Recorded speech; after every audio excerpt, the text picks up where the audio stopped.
নতুন কথা কব খুজিছো 27 তাৰিখে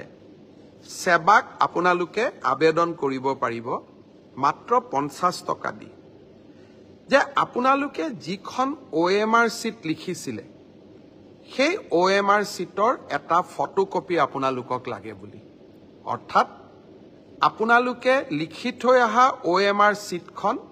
27 তাৰিখৰ পৰা সেৱাৰ কাৰ্যালয়ত আবেদন কৰি সেৱাই তাৰ ধুনিয়া বিজ্ঞাপন দিব কেনেকে এডভাৰটাইজ কেনেকে আবেদন কৰিব লাগে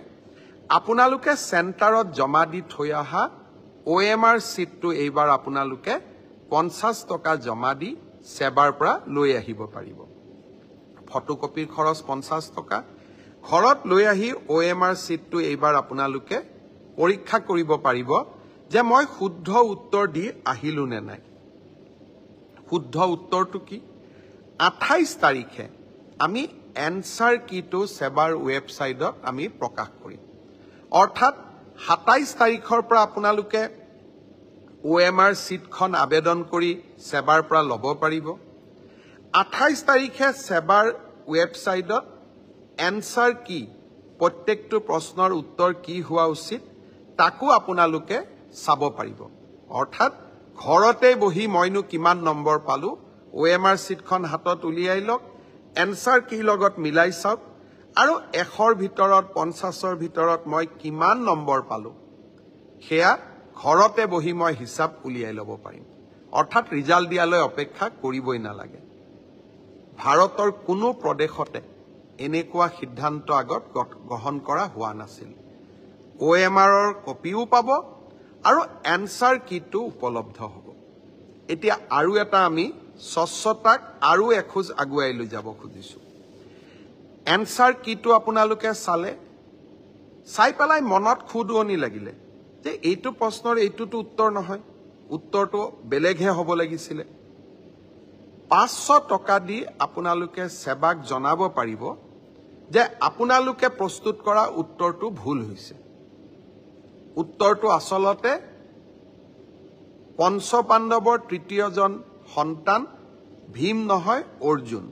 সেৱাই ভীম বুলি এনসাৰ কিট লিখিলে আপোনালোকে শুদ্ধ কৰি দিলে সেৱাক যে আপোনালোকৰ এনসাৰ কিটো ভুল আসলতে পঞ্চপাণ্ডৱৰ তৃতীয়জন অৰ্জুন অৰ্থাৎ আপোনালোকে সেৱাক এটা ভুল শুধৰাই দিলে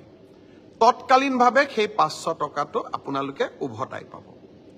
500 টকাটো আমি এই কাৰণে ফিজ লৈছো নহলে সকলোৱে এনসাৰ কিটো ভুল বুলি হাৰাশাস্তি কৰাৰ ৰাস্তাও ল'ব পাৰে যাতে হাৰাশাস্তি কৰাৰ ৰাস্তা নলয় সেইভাবে আমি এটা 500 টকা লম কিন্তু যদি আপোনালোকৰ পৰামৰ্শ শুদ্ধ হয় আমি সেই 500 টকাটো উভতাই দিম অৰ্থাৎ আজি মই স্বচ্ছতাৰ দিশত তিনিটা কথা কলো অহা 27 তাৰিখৰ পৰা স্বচ্ছ পৰীক্ষাৰ ক্ষেত্ৰত মই তিনিটা নতুন সিদ্ধান্ত আজি মই ঘোষণা কৰিলো এটা হল যে আপোনালোকে OMR শীটটো যিটো শীটত আপোনালোকে আনসাৰ কৰি আহিছে তাৰ ফটোকপিটো অহা 27 তাৰিখৰ পৰা আপোনালোকে সংগ্ৰহ কৰিব পাৰিব সেৱাৰ কাৰ্যালয়ৰ পৰা তাৰ প্ৰচিডিউৰটো বিজ্ঞাপনত আহিব 50 টকা দি আবেদন কৰিব লাগিব 50 টকাও ফটোষ্টেটৰ খৰচ দ্বিতীয়তে 28 তাৰিখে আপোনালোকে এনসাৰ কিটো পাব যাতে OMR আৰু এনসাৰ শীটটো মিলাব পাৰে আৰু এনসাৰ কিটোত যদি আপোনালোকে কিবা ভুল দেখে সেইটো আপোনালোকে সেৱাক জনাব পাৰিব 500 টকা দি আৰু আপোনাৰ পৰামৰ্শ বা আপুনি যেটো ভুল বুলি কলে হি যদি বিশেষজ্ঞসকলে সঁচাই ভুল বুলি কয় আমি আপোনাক সেই 50 টকাটো উভতাই 500 টকাটো আমি উভতাই দিম একাংশ পৰীক্ষাৰ্থী আমাক প্ৰশ্ন কৰিছিল যে OMR শীটত ফটোটো কিয় দিছে মই চালো অন্ধ্ৰপ্ৰদেশ মহাৰাষ্ট্ৰ আজিকালি সকলো ৰাজ্যৰ পৰীক্ষাত OMR শীটৰ লগত ফটোটো দিয়ে যাতে এজন পৰীক্ষাৰ্থীৰ নামত আন এজন পৰীক্ষাৰ্থীয়ে পৰীক্ষাত অৱতীৰ্ণ হ'ব নোৱাৰে আজি মই সেৱাৰ বিষয়াসকলৰ লগত কথা পাতিছিলো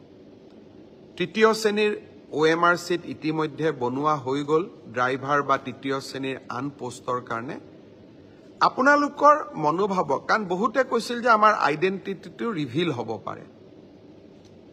আপোনালোকে কোৱা কথাটো নিশ্চয় কিছু মেৰিট আছে সেই ভৱিষ্যতৰ ৰিক্ৰুটমেণ্ট পৰীক্ষাত এডিআৰইৰ পৰীক্ষাত OMR চিটত ভৱিষ্যতে ফটো